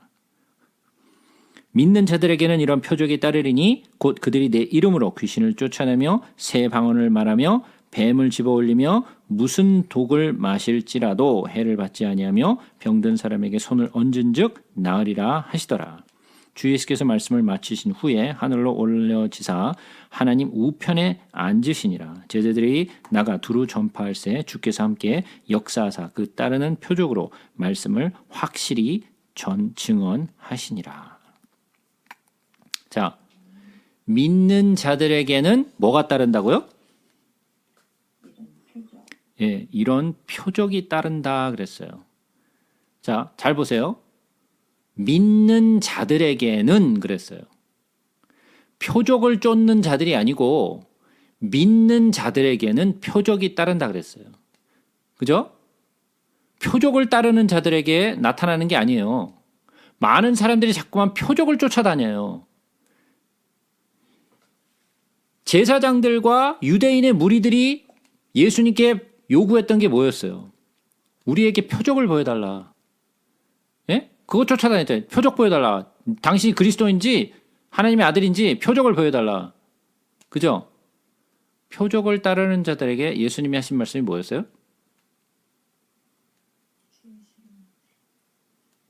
주 예수를 믿으라 그랬어요? 안 보여줬죠. 너네는 보여줘도 믿지 못할 겁니다. 요나의 표적밖에. 요나의 표정. 그렇죠. 너희들에게 줄 표적은 요나의 표적밖에 없다 그랬어요. 요나의 표적이 뭐예요? 십자가 사. 3일 밤, 3일 낮. 예? 요나가 뱃속에 갇혀 있었던 것처럼 예수 그리스도께서 십자가에서 죽으시고 3일 밤 있다가 3일 밤, 3일 낮 있고 부활하신 것. 이것이 표적이에요. 병 낫는 것이 표적이 아니고 예수 그리스도께서 죽으시고 부활하신 것이 표적이에요. 진짜 표적. 그것을 믿지 아니하는 자, 예수 그리스도의 십자가에 죽으신 것 부활을 믿지 않는 자들에게 표적이 나타나는 것이 아니라 믿는 자들에게는 이런 표적이 따른다라는 거예요. 그러니까 뭐가 먼저예요? 믿는 것이 먼저예요. 믿는 것이 먼저예요. 곧 그들이 내 이름으로 귀신을 쫓아내며 생의 번영을 말하며 뱀을 집어올리며 무슨 독을 마실죄로 해를 받지 아니하며 병든 사람에게 손을 얹은즉 나으리라 하더라. 이것이 믿는 자들에게 따르는 표적이라는 거죠. 그 표적을 나타내려고 하는 자들이 아니고 믿는 자들에게 이런 표적이 따른다 말씀하시는 거예요. 그래서 20절에 보니까 제자들이 나가 두루 전파할새 주께서, 이게 주예요. 제자들이 나가서 두루 전파할새 주께서 함께 역사하사. 그 누구의 역사요? 제자들의 역사요? 주의 역사죠. 제자들의 역사가 아니에요. 주의 역사예요. 주께서 함께 하사라고 돼 있어요. 그 따르는 표적으로 무엇을 확실하게 증언한다고요? 말씀을 확실히 증언하신다 그랬어요. 그러면 표적이 중요한 거예요? 말씀이 중요한 거예요? 말씀이 중요한 거예요. 표적이 중요한 게 아니라 말씀이 중요한 거예요. 근데 많은 사람들이 뭐를 쫓아다녀요? 표적을 쫓아다녀요. 표적과 표적. 예. 말씀을 쫓아다니는 것이 아니라 표적을 쫓아다녀요. 우리는 표적이 따르되 말씀을 증언하기 위하여 표적이 따르는 것을 우리는 따라요. 이해가 되세요? 네. 예. 자, 이렇게 해서 우리 마가복음을 마치도록 하겠습니다. 자, 여기까지 질문 있으신가요?